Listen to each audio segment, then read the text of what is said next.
Alright then, gamers. It's time for Balance Patch Review. We've got a new balance patch. Will it save PvP? Will it save PvE? Oh no, let's find out. First up, we have the Menace. It's Elementalist, guys, okay? Imagine us saying that, you know what's really ruining PvP right now, guys? That's right, Elementalist. Even though the old Catalyst build got nerfed, the rework to Written in Stone brought Catalyst back with an absolutely disgusting full Signet Catalyst build. Core Ellie dominating PvP with some crazy strong traits and signets. And oh boy, did ArenaNet go hard on it. Look at these changes. Double cooldown, nuked power coefficient on Water Trident, Signet cooldowns up by 5 seconds, effectiveness down by 10% on Signet of Water, cooldown going up, Written in Stone Frost Aura duration halved to 2 seconds. And then, yeah, say goodbye to your boons. Deploy Jade Sphere, Might duration 8 seconds to 5 seconds. Energize Elements, Might duration 6 to 3 in PvP and World vs. World. Spectacular Sphere, reduced might stacks from 5 to 1 in PvP and World vs. World. Vigor down from 5 to 3. Fury from 5 to 3. Resistance from 4 to 2. Elemental Epitome. Frost Aura duration down to 2 seconds. Staunch Aura stability to 1 second in PvE only. And you know what's really funny? Do you know what's funny about all these changes for Catalyst? It's still amazing. Yeah, in fact, it was still so amazing that CMC came back for round 2 in a hotfix later on. Check this out. Cooldown up even more on Restoration Signet and on Water Signet as well. No burning on the first strike in PvP only on Flame Strike, and halved burning duration on Dragon's Tooth. And look at this wallop! Written in Stone. 25-second internal cooldown while granting an aura in PvP. 25-second internal cooldown. Seriously. So from 0 ICD to 25 seconds. And you know what's really funny about this? It still might be good. I've actually been hearing in early experimentation, even after this nuke to Catalyst, through some of these core Ellie changes, it's still good, actually, in PvP, and it still actually might be incredibly strong. Maybe less of a problem in ranked, but in competitive play, it actually might still play. And, okay, we don't have to go over all the details here. We actually need to talk about what's really going on. When you're making changes like this, when you are obliterating, essentially, a core class because of one problematic, elite spec, there's a problem with the elite spec. And I know ArenaNet they're not gonna like the idea of this, but as much as I hate to say it, I think Catalyst needs a rework at this point, because when something can have a 1 second duration and it's still really good, that's a really big problem. Like, when you're going 2 second duration, 1 second duration, 1 stack of might, 2 seconds of resistance. Like, when you can nerf something that hard and it's still a problem in the game and it's still dominating, you've got an issue. You have a very serious issue, and it's the elite spec. And essentially, all core Elementalist, well, all Elementalist builds are essentially suffering because of Catalyst. I think most notably, the Scepter nerfs, of course, are essentially kind of punishing Fresh Air Weaver, for example, right? Because they're just nuking it because of Catalyst, essentially, right? And, you know, potentially down the line, Tempest builds could suffer, core Ellie builds are definitely suffering, right? Are going to be hurting from this. Realistically, Catalyst is a big problem. And ArenaNet probably need to think about reworking it. It's just not a very well-designed elite specialization. Having a random F5 that just, like, shits out boons, and you just get loads of extra raw stats from some of the passive traits, so you just get more stats, right, for applying auras, right, and all this kind of stuff. That's probably not good design. And it's going to end up in this point where the entire Elementalist profession may end up suffering significantly because of the poor design on Catalyst. So that's basically my thoughts on this. And just to be clear about this, this is a PvP and world versus world nerf, so don't worry, Catalyst friends who like to blast the raids, blast the open world. You're absolutely fine in PvE. These are all addressed at PvP specifically, I would say. A little bit of world versus world, because, oh, the Celestial Catalyst build, oh, it is disgusting. But, again, PvE, it's just fine. But yeah, I think in it really need to seriously think about Catalyst and reworking it in a pretty big way, because otherwise this is just never going to end. Or they'll end up making it complete trash, right? Like, because that's what happened with Scourge. So with Scourge and Firebrand, they made them utter garbage. They nerfed every duration to 1 second. Every internal cooldown went up massively. They just made it worthless. And I think that's not desirable, right? They've tried to slowly bring back Firebrand and Scourge, which is a little bit questionable in PvP, but ultimately there's a design problem here. The design problem is what's really running amok here and causing these continuous balance problems with Catalyst in PvP.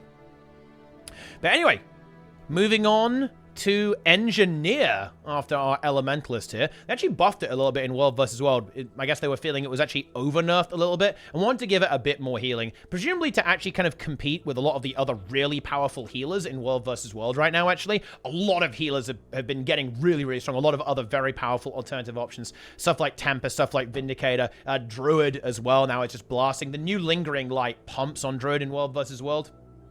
All this kind of good stuff. So just giving a bit of healing back after they've nerfed down the super speed significantly, kind of bringing the healing back up a little bit here. And a cooldown reduction on Infusion Bomb. This is actually, you might go, oh, they reduced the boon duration, but in general, making a trade like this, having a shorter cooldown with a shorter duration is usually a bit better, because it means that you can essentially, if you miss, it's less punishing, right? It allows you to reset the skill over and over again, and kind of makes it a bit easier to maintain. I'd almost, like a similar change could be interesting in PvE, actually, because then you could get more blast finishes off, right? Because Scrapper right now in particular really likes blast finishes. So having like short cooldown blast finishes is actually super nice, actually, for applying quickness and stuff like that. And also, for PvE, we have Blast Gyro. Cooldown goes from 25 to 20 seconds in PvE only, and the might duration goes from 8 to 15 seconds. And we'll see this with Herald later. ArenaNet is going in a pretty good direction here for PvE. They're trying to add a lot of might to a lot of builds to make it a little bit easier to have more flexible supports in PvE. And I think this is good. Scrapper has always had a lot of damage and some good utility, but its boon output hasn't been super competitive with Herald. It's been a very good build. Actually, Quickness Scrapper is definitely really, really good. But I think this is actually a super nice buff, as applying Might is very, very, very powerful, actually. Very, very, very, very powerful in PvE. You want, like, any build that can apply, 10, 15, 20, 25 stacks of Might to a group is very exciting. So this is very, very cool.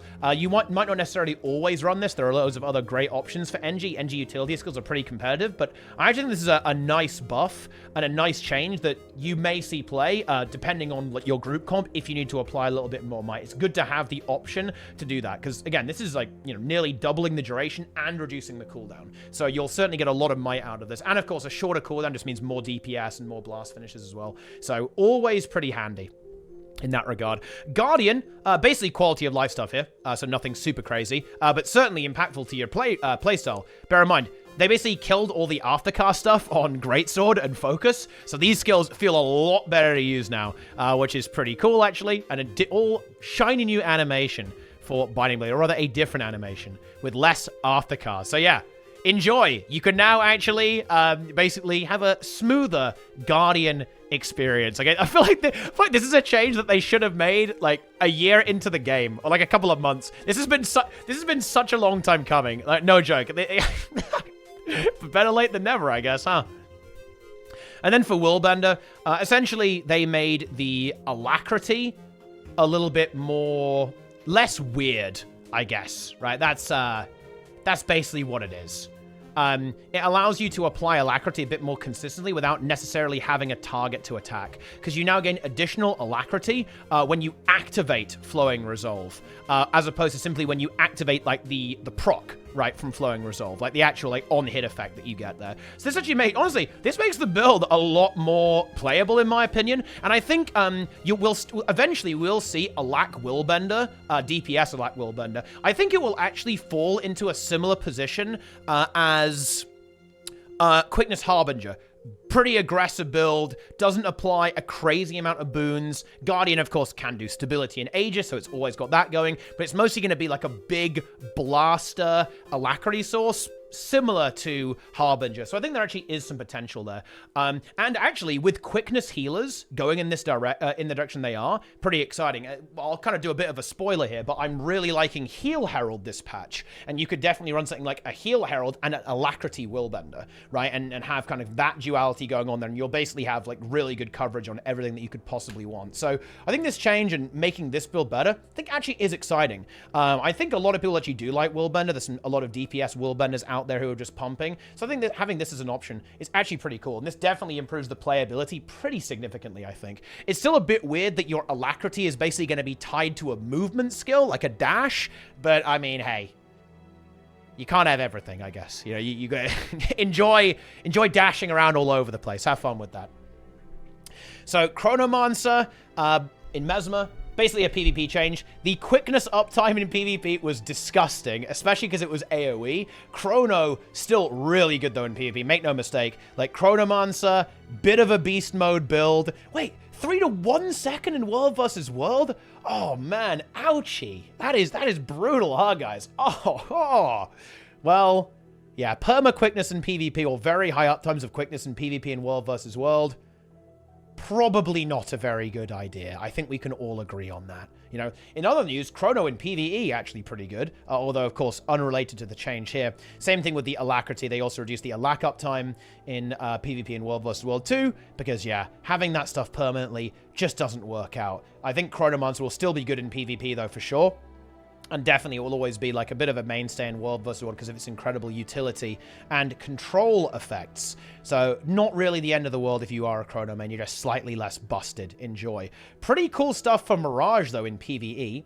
So the big change here is Mirage Mantle. Mirage Mantle has been reworked. It used to give protection whenever you dodged as a Mirage, when you got Mirage Cloak. But now it improves your ambush skills. So you can see here that, you know, the Axe one is going to apply Cripple, the Great one's going to do more damage. I think that's like the Spear Gun one is going to apply Vuln, right? Like all this kind of stuff, right? You've got a whole bunch of things. You've got Quickness for yourself on Scepter, Spear gives you Might, Staff is going to give Alack, that's why you take the Alack trait now. Sword is Boons, and then Trident. I guess, what is that one there then, actually? There must be like one main hand that I've missed. I don't even know. It's an ability. It's an ability and it applies Vulnerability.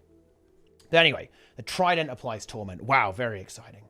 But this really helps them to, alongside the confusion changes, kind of differentiate an Alacrity Mirage from a DPS Mirage. Very exciting stuff. And weirdly enough, I think something like this can potentially actually create a universe for Stacks Mirage as well. They just want to make sure that you're not doing too much damage with... Oh, yeah, maybe it might be the Dagger one, actually, like the new Dagger ability. Yeah, create a universe where these Alacrity Mirage builds are allowed to exist, but without kind of not having much of a trade-off there. And funnily enough, also a really neat bonus, check this out. Chaos Vortex applies Fury as a baseline. So now, Alacrity Mirage is going to have Might, Fury, and Alacrity as a baseline, which is actually pretty cool, I think. That means you're going to be having just an extra boon in your repertoire alongside the usual Mesmer utility. So I think some nice changes here to Alack Mirage, actually. It might need a bit of a pass on some of the damage stuff as well, of course, because a big part of the, a big part of how, Confusion was like carrying the build to an extent and causing it to really blast. But I think it can still be very respectable, actually. Really nice change there, I think, overall. But yeah, there you have it, my friends. There you have it. And Virtuoso, they made the Blades and Recom do slightly more power damage. I guess they want to buff Power Virtuoso a little bit. But to be honest, they probably want to make the skill just like a little bit less worthless, I think, because it's just such a weird skill now. You basically just press it to get a damage modifier pretty much, and just like do some little AoE damage, maybe remove some Aegis from your opponents. Very strange ability. They probably shouldn't have given Distortion to Virtuoso. What can I say? They're now reaping the rewards for that questionable design decision. Hell yeah. That's how it is, guys. Enjoy that. Yeah. Oh, yeah, it's free damage. Yeah, it's just, yeah, just take it. Ah, the Necromancer stuff. And oh boy, we have got some good news for the Necromains. So all of the barrier nerfs have actually been reverted. So the barrier numbers are back.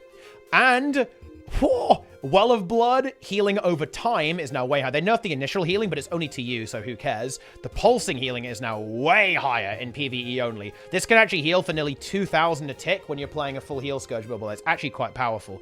In addition to, of course, doing the normal stuff with the reviving and granting regeneration.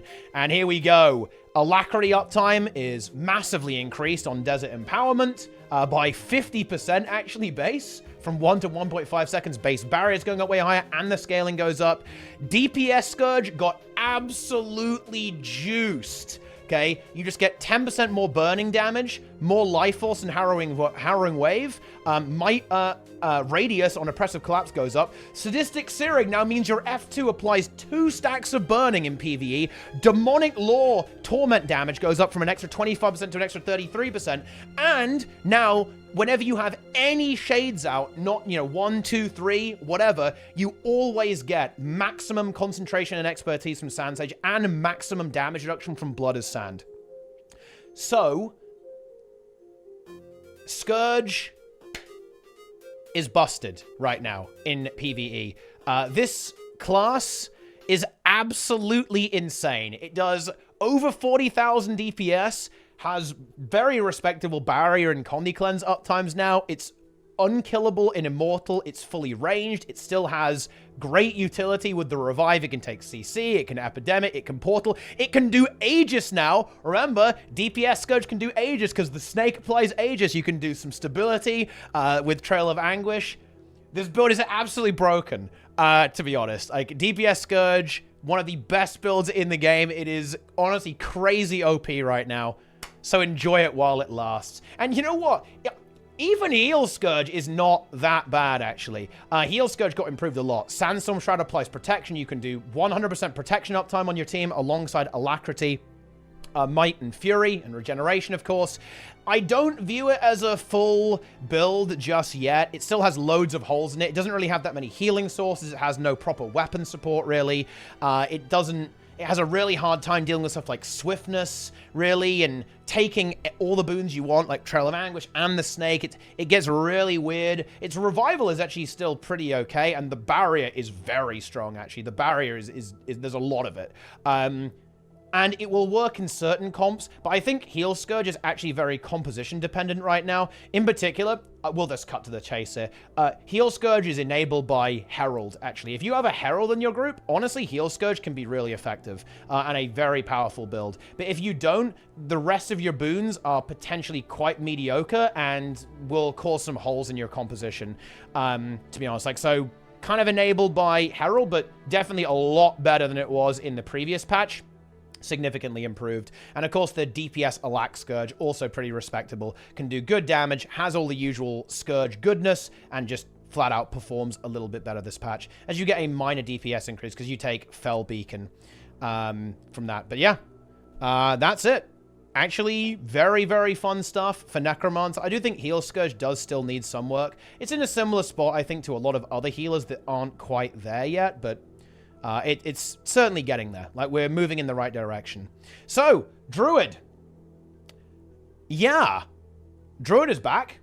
That didn't take long. So, the durations were simply a little bit undertuned on Druid last patch.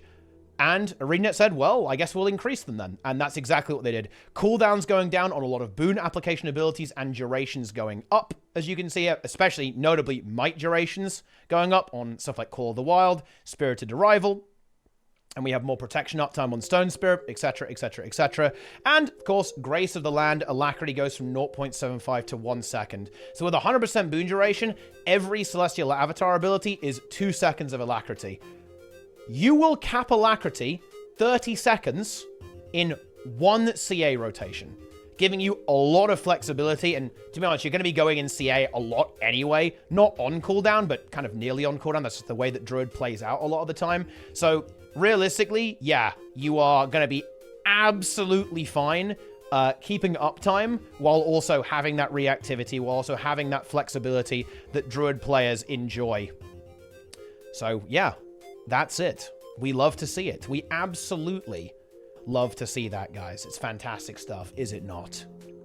Additionally, of course, Condi Druid, also really good. Condi DPS Druid, kind of busted. You might want to try that one out. You may want to enjoy that one, if you will. But yeah, Druid, some good changes here, I would say. Very, very strong. We are getting closer and closer to this absolutely bizarre universe where every boon in the game is just giga-capped permanently. I do think we're experiencing some massive power creep, especially on especially on this guy. What the hell is going on with Rev? Well, we're about to find out. Also a nice little buff to the Untamed Quickness build. It actually performs quite well. It does about 34k DPS is my understanding, and can upkeep quickness, and of course has access to some other ranger utility. Probably not a build you're going to see a lot of right now, but again, another one that's kind of moving in the right direction, and certainly exists, right? If you want to play this, then you can 100% play it. But yeah, good changes to Druid. I'd still like to see some of the boons taken off pet swap. I really don't like pet swapping being tied to boons whatsoever. I think having it on weapon skills is much better, and kind of having trait interactions provide the boons is a lot better, as opposed to, like, your profession mechanic being, like, forced to be used as opposed to reactively. So maybe we'll see some iteration there, but overall pretty good. Let's talk about the God Emperor. Let's talk about the Emperor. Revenant. I honestly am not totally sure what they were thinking here. Elevated Compassion. 1 second duration, but the interval is also 1 second, so you just get the boons immediately. Quickness duration goes from 3 to 1.25, so just bear that in mind. That's 125 quickness uptime with 0% boon duration. And this trait now converts 13% of the Herald's power into concentration, in addition to its other effects. And Reinforced Potency, this is a minor trait, you always have this. You get 240 concentration for free, permanently, and Shared Empowerment might goes from 8 to 12 seconds. And bear in mind, there's godlike synergy between these two traits. This Shared Empowerment applies a might stack whenever you apply a boon to an ally, to those same allies, in a 600 radius with a 1 second ICD. Oh yeah, Elevated Compassion pulses every 1 second. Do you know what this means? It means that just these two traits stack 20 stacks of might on your allies, and also permanent quickness at the same time. This build is insane. And in fact, the combination of Reinforced Potency and Elevated Compassion gives Herald, I think, nearly 40% boon duration with no concentration on your gear. Yeah, you run full Berserker, and even better, with a few Dragon's pieces, so you actually get some free health off this, which further gets magnified by Herald's passive of 10% extra health from Draconic Fortitude. This build is insane. It is unbelievably broken. It does 32k DPS, gives permanent quickness, permanent fury, permanent protection, permanent 20 might, even a little bit more when you actually do, like, the full rotation, to everyone, and it's 600 radius. This build is insane. Oh, it also extends all boons, because you use the F2 as well, because you have Facet of Nature, and that extends all boons on your allies by 3 seconds. So it does that as well. It also has great CC, very strong survivability as well, with the Glint Heal as well, which you don't have to use whatsoever at this point. You can just, like, save it, basically. This build is absolutely busted. It is crazy how strong this is. And I was kind of talking about this previously. I think a big motivation in them buffing Herald and Scrapper, and I think we'll probably see a pattern of this. I think they're going to buff the offensive supports a lot in terms of their boons. So in other words, the supports that do damage, I think they're going to look at the boon access. Why? Because they want to enable some of the slightly weirder healers. And here's the thing. The more powerful offensive supports are, the more reactive defensive supports are. For example, if you've got a Herald in your group, you don't care about might on your Druid. You can do whatever. You don't have to do a rotation for a pet swap on Spirited Arrival. You don't have to worry about, like, spamming CA to apply might, right? You don't have to do that.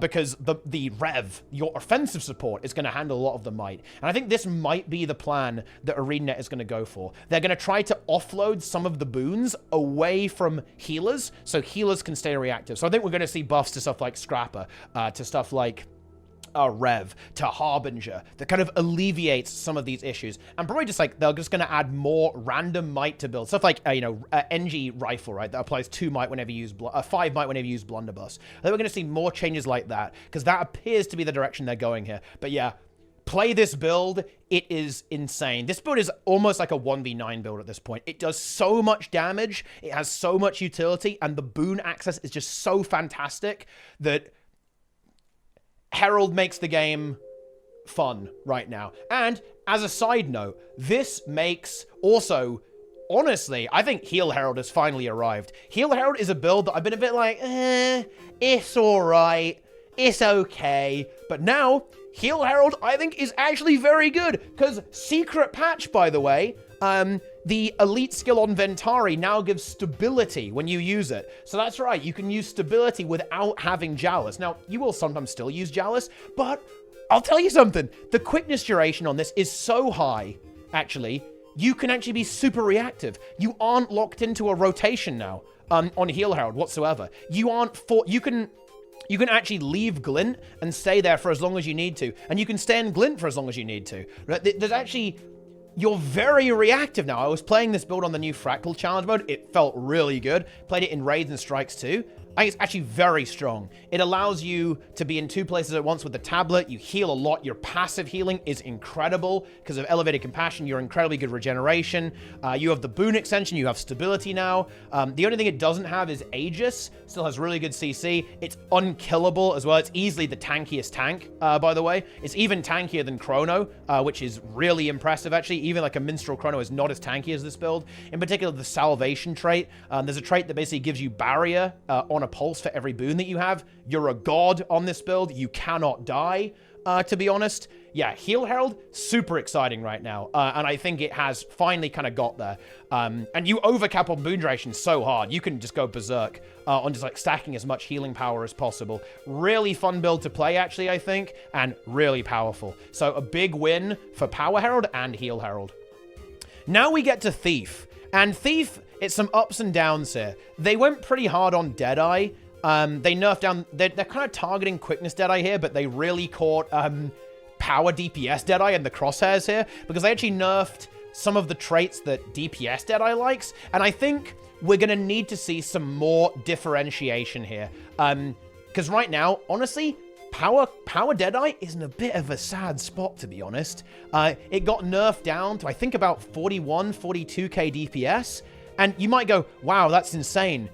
But, guys, Scourge and Condivert do 41k DPS. And yeah, those are both power builds, and Deadeye is power, and obviously power builds are advantageous. But it's pretty squishy, it's melee, doesn't have cleave, minimal utility. 41k isn't an... I can't believe I'm saying this, guy. Power creep. 41k is not justifiable, okay, on Power Deadeye. It's horrific to say that, but it's true. Realistically, the build was actually surprisingly balanced when it was blasting like 45k, because that's just the state the game is in right now. Welcome to the 40k DPS universe. But yeah... I think we need to see some trait differentiation, some bigger trade-offs in the traits that are required to give quickness. So basically, some of the damage traits, there needs to be some damage traits that are taken only by damage Deadeye that become stronger, and some traits that are only taken by quickness Deadeye that essentially are a damage loss. And weirdly enough, this is the thing, nerfing quickness Deadeye, I don't think they even needed to do it almost, because of how good they made Herald this patch. It's like... If I'm thinking, what quickness do I want to run? It's always Herald, right, at this point. It's like, yes, maybe Firebrand sometimes, because Firebrand's also super strong, and Scrapper as well. But I'm not thinking like, oh, quickness Deadeye, especially not this patch, right? But yeah, I think when there needs to be a bit of iteration here on, again, differentiating these two builds, because Deadeye deserves to be a really big blaster, and to be frank, quickness Deadeye also deserves to hit very hard.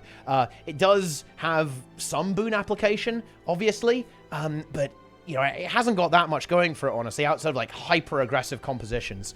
However... We do have some really good news for Spectre, some fun news. The Alacrity duration has been reduced on Shade Step for Spectre, and to be frank, yeah, fair enough. This is kind of busted. You had like 100% Alac with 0% boon duration. which is kind of what happened to Herald. But on this game's a complete fiesta, guys. I don't even know anymore. I don't know what's going on, man. Okay, I understand. Right? Like, I hold my hands up. I give up. But basically, this is probably a good change. Again, they want to try and force you to put some concentration gear on to reduce your damage so that you can't, like, blast nearly 40k on a Lack Spectre. It's probably a little bit too strong, to be honest. And again, they're making Strength of Shadows better here, right? So now you get 25% more Torment damage, and you get the extra expertise. A little bit of a less exciting trait, but that's fine, in my opinion.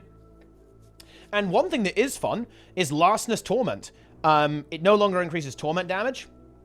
Again, so you don't get this benefit on a Lack Spectre, but it steals health from an enemy whenever you apply Torment. So it's Old Tormenting Rune. And this is actually really strong. I think this really helps Spectre have a lot of extra durability, which is really exciting, actually. You are... Seriously, if you pop the Torment Venom, if you're in, say, a strike mission or, like, a group content scenario, this is going to, like, full heal you. It's going to be insane. This is really strong. Really strong for for the self-sustainer, basically any aggressive Spectre build. There is one thing here, actually, that is a little bit off. I've been told that it actually doesn't lifesteal while you're in Shroud, which is quite interesting because lifesteal actually heals you in Necro Shroud. So that actually might be an unintended consequence. Maybe it's supposed to, but it simply doesn't activate while you're in Shroud. So I don't know if that's a bug or not. We'll have to see. It would be even better, obviously, if you can actually heal yourself while you're still in Shroud, right? That's even more exciting. Because, of course, being in Shroud, you can't be healed, which is a bit of a punish. And something for Heal Spectre. And this actually does help a fair bit. Shadow Sap, protection duration has gone up from 2.5 seconds to 4 seconds, so nearly double the duration in PvE only. Protection uptime was honestly a bit, on Heal Spectre, and this certainly helps it out, right? I still think, look, is this build actually quite good right now?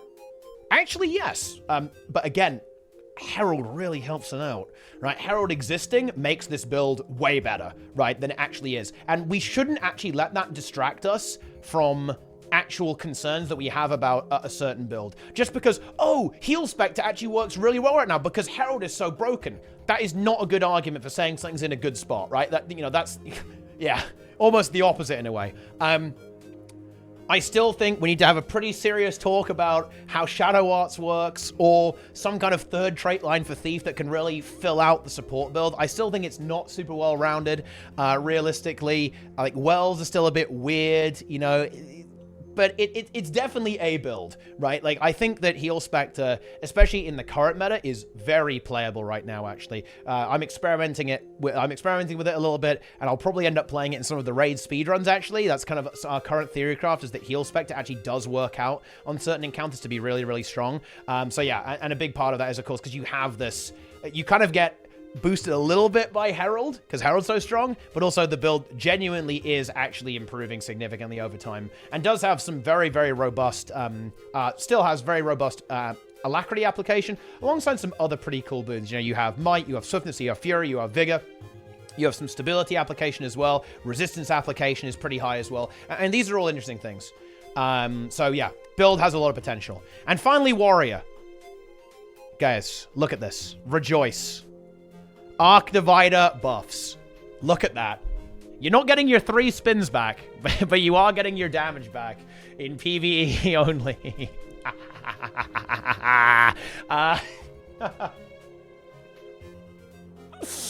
2.5 to 3.5 in PvE only. Yes, yeah. So pretty beast mode, actually. That's a significant buff.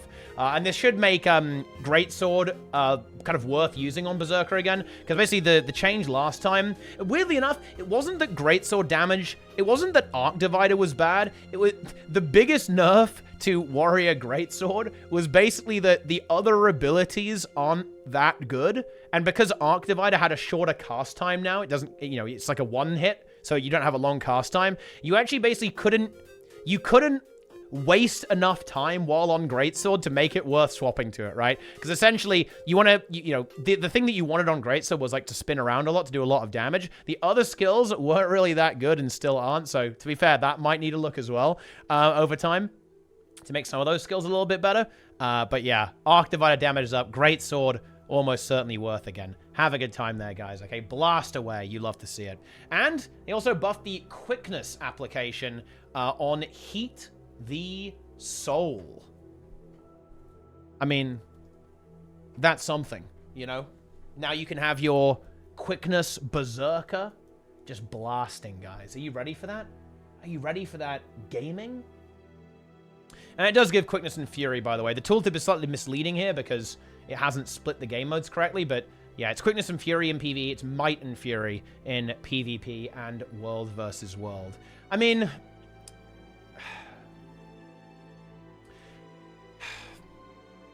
Berserker is really interesting. Berserker kind of needs some similar... This build really has potential. I look at it and I go like, ooh, the banners can give stability and super speed. One can do Aegis and Barrier. There's some potential there, but I think it's just not quite ready. It's not in the right spot just yet. Like, it's gonna have a hard time competing with a lot of the other specs, I think, in this same role. And also, Berserker is one of the finickiest classes to play properly. Because if you drop out of Berserk, it's not looking good for you, right? You know, you're very sad. You're extremely sad. And to be honest, the payoff simply isn't there. Like, for how weird the build is, for how limited its abilities are, with how it can play out, I don't think this is really good enough. Wait a couple more patches, right? Like, yeah. Yeah, exactly. It has a similar problem, actually, to a lot of the other supports. It kind of has to spam a lot of utility skills. Its utility skills get eaten up by staying in Berserk. You have to use a lot of outrage skills to maintain your Berserk uptime, and because of that, that actually limits the class a lot. If that was less of a limitation in PvE, I think this could actually see some play, or significantly more play, purely because the utility skills are kind of good. You know, again, the banners are strong effects. You want to have those banners. And Warrior, if you could take War Banner, like, I'm going to say it, guys. If you could take War Banner on basically any of these more support-oriented Warrior builds, I think that instantly makes it a lot more exciting. To be honest, I think that would really, really improve the entire scenario here, I think. But a lot of the time, it's going to be eaten up by Headbutt, right? Which is not really what you want. War Banner, though, is pretty good. You know, that is a good skill. That is the balance patch. Like I said, there was a little hotfix here, guys. A little hotfix to some more Elementalist nerf to try to get rid of it. Mirage had a bug where it did 1 million damage. And, oh, this was fun. I imagine this is really funny for anyone who thought this was intentional. Desert Empowerment gave, like, 5 times the supposed amount of barrier in PvP. That was rough. Scourge was God mode for a while. But anyway, pretty explosive balance patch, I want to say. Certainly addressed a lot of the concerns that players had, and power crept the living hell out of the game. It's a big one, right? You know, so look, blast those raids down, you know, get those achievements and titles while you can, guys, before this stuff gets nerfed. Because it, you know, maybe they'll keep it like this. Honestly, maybe this is where we're going. We do seem to be power creeping a little bit, quite significantly, actually. And, of course, the expansion is going to power creep us even harder with the weapon specializations. So, honestly, maybe it's all aboard the power creep train and we're going berserk with the amount of damage output that we're going to have. Look, that's why the new Fractal has so much health, guys, because they're balancing around the DPS numbers from next year. Like, next year, guys, 43 million HP on Canaxi CM, it's going to die in 2 seconds, right? It's going to die in, like, 1 minute, right? With the amount of damage output we're going to have.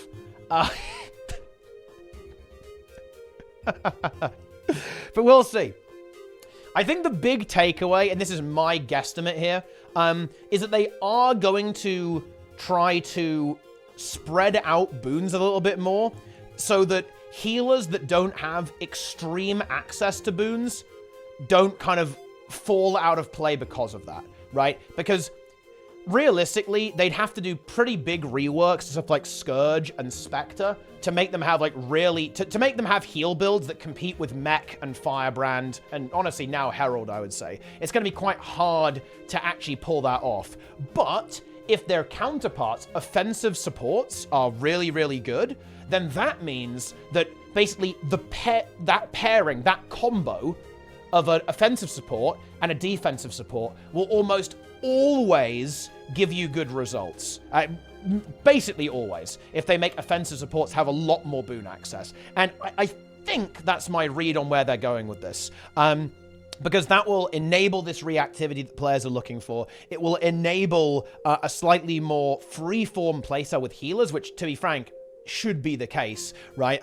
However, it is going to be a bit power creepy because, again, it's weird. I was going to talk about this in a video, and maybe I will, actually. The issue that ArenaNet face is that if they nerf the broken stuff, you're essentially making the game harder, and that will obviously be very upsetting and frustrating to players, which is probably very undesirable for ArenaNet, especially as players already find the game quite challenging. So they're not going to do that. What they're much more likely to do is try and fill in power gaps elsewhere and raise everything up. So it's going to be a storm of power creep. But hey, I guess it's a solution that probably works the best for ArenaNet, and maybe the best for the community as well. It's just going to take some evening out, because some of this stuff is obviously crazy, right? Like, Deadeye gets nerfed, Scourge and Condiver are both over 40k DPS. I mean, man, the balance team have got some unraveling to do, right? Like, range DPS is broken right now, but they can't really nerf range DPS because most fights in the game just let you stack on the boss entirely because the encounters aren't designed with range versus melee in mind. Blah. Honestly, I wouldn't actually be super surprised to see encounters in the future have like a weird gimmick on them that just says, hey, this boss takes 25% less damage from range builds. I'm not even joking, right? At this point, because I don't really see a clean method for ArenaNet to solve this. Because if they fix this range versus melee thing, then the issue is that melee will just be a million times better in almost all content in the game. Because almost all encounters in the game don't really design around melee and range builds, whereas a lot of new content like strike missions and the new fractal do. And that might be a design practice they continue on as well. I don't even know. It's a bit crazy. I don't know. I'm not saying they're doing that, by the way. Nobody panic. But I'm not really sure the solution here, because it's very difficult. When you look at the game as a whole, you might go, oh, just nerf range builds. And yeah, that will be a solution. But of course, most bosses, especially raid bosses and fractal bosses, you have basically 100% uptime on melee, right? And that means that there's no kind of anti-trade-off, right? There's no advantage to being ranged necessarily. Well, that, I shouldn't have said that. Oh no, people are going to quote me on that. That's not true. Being ranged actually is a massive advantage, even in melee-oriented encounters, especially in Clown Fiesta, kind of like Pug scenarios. There's a reason why builds like Scourge and Vert do so unbelievably well, and it's not because of their benchmark, it's because they're ranged. Being ranged is a huge advantage. But it would obviously not be ideal, because you'd have to give like range a huge penalty. Realistically, range would need to have like a 10k DPS penalty over melee builds, right? Which would look a little bit weird, and I think players might not like that. Yeah.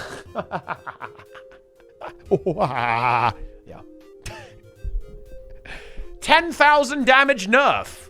How do you guys like that? No. Anyway, that's the balance patch. And that is also some of my random musings on ranged versus melee at the at the end there as well, I suppose. And I actually, look, stay tuned, everyone. I do plan on doing another video talking about some of the things about the game. I think I've really been thinking a lot about balance and design in Guild Wars 2, especially when it comes to thinking about how ArenaNet appear to be developing content right now, specifically when it comes to instance PvE. It's really got me interested in kind of thinking about some of this stuff. But yeah. Yeah. Let me know what you think, and be sure to stay tuned for future videos down the line covering a wide range of topics, including balance. So be sure to subscribe, like the video, and leave a comment. That's what you got to do. And yes, don't worry, guys, I will balance the game. Although, actually, you guys don't want that, because I nerf the hell out of everything. Oh, yes. Yeah, okay. Anyway, that's that. Hope you enjoyed this video. I'm out, gamers. Boom!